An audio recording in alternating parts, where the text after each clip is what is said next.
What's your favorite type of cookie? Mine is a nice, warm, fresh out of the oven snickerdoodle cookie. I can just smell it now. Not sure about you, but when I catch a whiff of those cookies, I immediately reach for one or 5 to eat. One cookie, especially after dinner, tastes so good. But once I start reaching for more and more, my stomach doesn't quite agree that it's actually good for me. Or maybe take streaming your favorite show. One episode in, you're having such a great time that you don't realize that the one episode is actually 8 episodes later, and now it's dark out, and the show has finally asked if you want to keep watching because it thought it was left on accidentally. Yeah, I haven't experienced that either. There are a lot of choices we have in life. Some that help to shape and grow us positively, and others that pull us in different directions, leaving us struggling to figure out which one is the best choice. How then exactly do we figure out what the best choices we can make in life actually are? By leaning on God for help.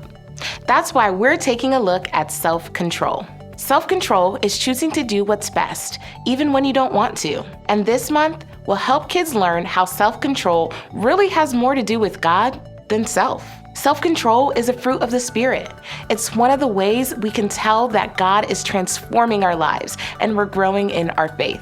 Thankfully, we don't have to find self-control on our own. When we follow Jesus, God's Spirit is with us and helps us make the wise choice. Just like our memory verse for this month says in 2 Peter 1:3a, God's power has given us everything we need to lead a godly life. As we take kids through this month, we think it could change the way that kids relate to God, themselves, and the rest of the world. We kick off week 1 with a story about Jesus.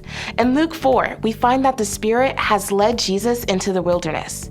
After 40 days without food, Jesus faced 3 temptations that tested not only his faith, but also his willingness to put God's plan above his own. Jesus could overcome these temptations, though, because he was prepared. He knew passages from Scripture that answered each of the devil's temptations. This reminds us that when we know and understand God's words, we can be ready to make the best choice, even if it's the hard choice. Bottom line, be ready to do the right thing. In week 2, we turn to Proverbs 12:18, where we learn about the power of words. Our words have the power to either cause pain or to bring healing. When we ask God for help and allow God to transform us, we can begin to learn how to choose our words carefully, choosing words that are healing and full of life. Bottom line, think before you speak. In week 3, we step into what seemed like an endless battle between David and King Saul. King Saul was in hot pursuit of David so he could kill him.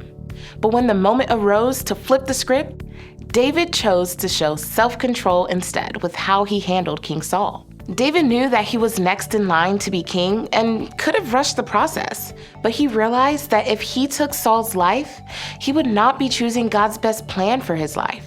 So he stopped to think it through. Bottom line, think before you act. We finish up the month with a word picture Solomon gives us in Proverbs 25:16. When asked what he wanted in the whole world, you know what Solomon asks for? Wisdom. Solomon went on to write many of these proverbs, or wise sayings, and we see in this one what might happen if we don't stop eating. If you find honey, eat just enough. If you eat too much of it, you will throw up. This principle could be about what happens when you do too much of anything. Drinking soda, or sleeping in, or playing video games. But with God's help, we can know when to stop and think about what the better choice could be. Bottom line, know when to stop. As we learn to reflect the character of God, self-control is crucial. After all, it's a fruit of the Spirit. How we live speaks volumes to our friends, family, and even strangers we meet every day. Our ability to show self-control in the heat of a moment could show someone else what God is like. But we don't have to do this on our own. Just like our memory verse reminded us, God's power will give us everything we need to lead a godly life and to do what's best. Let's all learn together this month to pause, Choose the best words and actions, and most importantly, tap into God's power to show some self-control.